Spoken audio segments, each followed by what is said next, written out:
খুব সুন্দর ছিল, এখন যেন কেমন বোরিং হয়ে গেছে। লাড্ডু দিয়ে পুজো দেওয়া হয়ে গেছে, তো আমি এখন তো হরি হনুমানজি ধূপকাঠি আর লাড্ডু নিয়ে, আর আজকে না পুজিও হাত তুলেছে। এই যে তার মার ভিডিও করছিলাম দেখে আরেকজন চলে এসে ব্যাগ নিয়ে বলছে আমার ব্যাগটা মানে এত ভিড়, সেই জন্য তো আর খেতে পারবো না, তাই জন্য আমরা চলে ফ্ল্যাশব্যাক।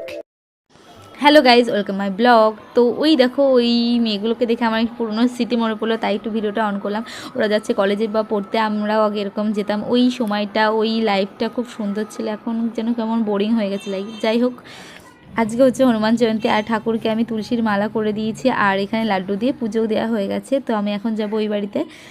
এখানে এসেও আমি ঠাকুরকে লাড্ডু দিয়ে সবাইকে পুজো দিয়ে দিয়েছি, আর ওই দেখো ঠাকুরকে তুলসীর মালাও পরিয়ে দিয়েছি।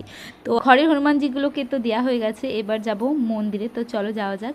তাই জন্য বেরিয়ে পড়েছি মোমবাতি, ধূপকাঠি আর লাড্ডু নিয়ে। আর আজকে না প্রচণ্ড রোদ্দুর। আমাদের এখানে স্টেশনের মাথায় একটা মন্দির আছে, তাই আমি সেখানেই চলে আসলাম। আর এই যে মন্দিরটা, তো প্রথমেই ধূপকাঠি আর মোমবাতি আমার জ্বালানো হয়ে গেছে, আর লাড্ডুটাও দিয়ে দিয়েছি ওখানে। আমার মতো অনেকে এসছে এখানে জ্বালাতে, মোমবাতি ধরাতে। তো আমার এখানে পুজো হয়ে গেছে, তো আমি এখন বেরিয়ে যাচ্ছি। যেহেতু আমি খালি পায়ে এসি, প্রচণ্ড গরমের তাপ লাগছে, আর আজকে রোদটা কিন্তু খুব মারাত্মক। আর আমি দেখো ঘেমে পুরো ভূতই হয়ে গেছে প্রায়, তাই তাড়াতাড়ি করে হাঁটছি। ঘরে ঢুকেই ড্রেসটা চেঞ্জ করে আমি পাখা চালিয়ে পাখার নিচে বসে পড়েছি, কারণ এতটা গরম লাগছে। তো এবার একটু রেস্ট নিয়ে একটু খেয়ে নেব, তারপরে দেখা হচ্ছে তোমার সাথে।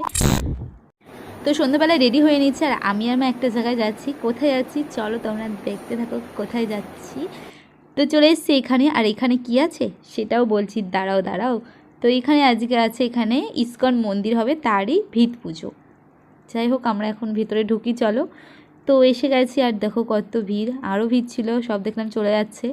তো এখন একটু বসবো, বসে গান শুনবো আমরা। তো চলো বসে পড়ি এখানটাই।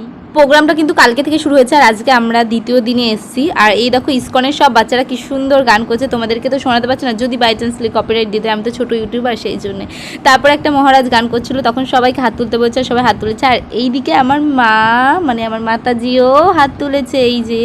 তারপরে মাকে বলে মা একটু তাকাও, তা মা একটু তাকিয়ে একটু হেসে দিল। তা মার ভিডিও করছিলাম দেখে আরেকজন চলে এসে ব্যাগ নিয়ে বলছে আমার ব্যাগটা একটু দেখাও দেখাও করছিল। তারপর আমি ওর একটু ভিডিও করলাম, তারপর ও ব্যাগটা খুলে আবার দেখাচ্ছে, এই দেখো আমার ব্যাগ, এইসব করছিল।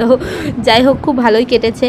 তারপরে অনেকক্ষণ বসে থাকার পরে পায়ে ব্যথা করছিল মার, তাই জন্য আমরা চেয়ারে গেছিলাম। চেয়ারে যে বসার একটু পরেই বললো কি সবাই উঠে দাঁড়াও, এখানে আসো, সবাইকে নৃত্য করতে হবে, তালে তালে নৃত্য করতে হবে। মানে যেই মহারাজ গান করছিলেন, তো ওই মহারাজও নাচ করছিলেন, মানে উনি ওনার সাঙ্গপাঙ্গরা সবাই নাচ করছিলেন, আর সেটা দেখে দেখে এখানকার মানুষগুলোও নাচ করছিল। কি সুন্দর নাচ করবে দেখো। আর আমি মাকে বলছি মা তুমিও নাচো, আমি ভিডিও করবো।